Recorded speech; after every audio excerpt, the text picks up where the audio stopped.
વડોદરાના અંકોડિયા કેનાલ પાસે ત્રીજા નોરતે બુકાનીધારી 3 લૂંટારુઓએ યુવક યુવતીને લૂંટ્યા હતા. રાત્રે 1 વાગ્યાની આસપાસ લૂંટની ઘટના બની હતી. યુવક યુવતીને ચાકુની અણીએ લૂંટ કરી ત્રિપુટી ફરાર થઈ. લૂંટારુઓએ દાગીના, 2 આઈફોન અને રોકડ રકમ સહિત 1 લાખની લૂંટ થઈ હોવાનું સામે આવ્યું છે. પરંતુ હજુ સુધી યુવતીએ પોલીસ ફરિયાદ કરી નથી. વડોદરા શહેરના અંકોડિયા કેનાલ પાસે ત્રીજા નોરતે યુવક યુવતી લૂંટાયા હતા. જે અંતર્ગત હાલ નવરાત્રી પર્વ ચાલી રહ્યો છે, ત્યારે યુવક યુવતીઓને અવાવરૂ જગ્યાએ ના જવાની શહેર પોલીસે અપીલ કરી રહી છે.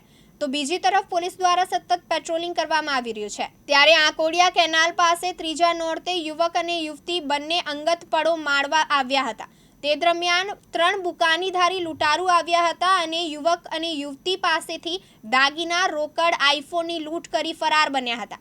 અંકોડિયા કેનાલ તથા આસપાસ અવાવરૂ જગ્યા છે, જ્યાં લાઇટ પણ નથી. તેવામાં ચકચારી ઘટના બનતા રહી ગઈ હતી.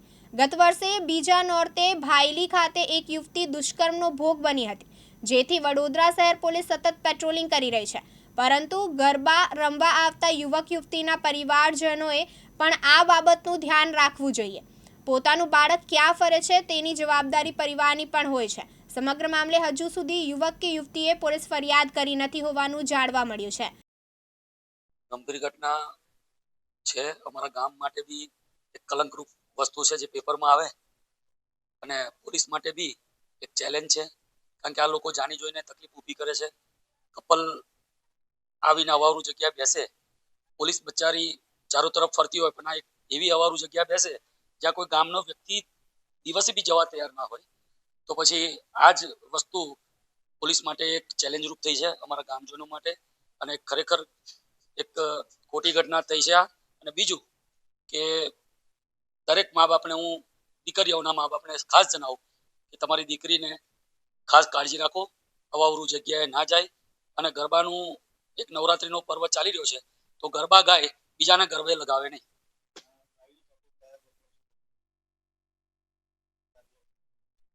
110% પોલીસની સતર્કતાથી કે જે ભાયલી ઘટના ઘટી એમાં તો બહુ પૂરતો, પણ પોલીસ પહેલે દિવસથી અંકોડિયા ગામના ગરબામાં 4-5 દિવસ પહેલા, નવરાત્રી શરૂઆત થતા પહેલા તેઓએ ફોલોઅપ લીધેલા કે કેટલા ગરબા થાય, કેટલી સંખ્યા થશે, કઈ જગ્યાએ થશે. અને પહેલે દિવસથી પોલીસ અમારા ગામના ચારો તરફ રાઉન્ડ, અવાવરૂ જગ્યાએ ખૂને ખાચરે બધે જ મારતી હતી. તે છતાંય એક એવી જગ્યાએ જઈને આ કપલ બેઠું હતું જ્યાં આવું ઘટના ઘટી છે. અને સારું થયું પોલીસની સતર્કતા એ ઘટના થતી અટકી ગઈ છે. હવે અમે ઝુંબેશ એવી રીતે ચલાવી છે કે દિવસે કે રાત્રે અમારા જે ગ્રામજનો જ્યાંથી અવર જવર કરતા હશે, અને જ્યાં બિંદાસ કપલો જ્યાં રોડ રસ્તા પર બેઠા છે, એને અમે હવે અંકોડિયા ગ્રામ પંચાયત એને પનિશ કરીશું અને એને દંડ ફટકારીશું અને પોલીસમાં બોલાવીને એને જાણકારી આપી દઈશું. વિજય ચૌહાણ, દિવ્યાંગ ન્યૂઝ, વડોદરા.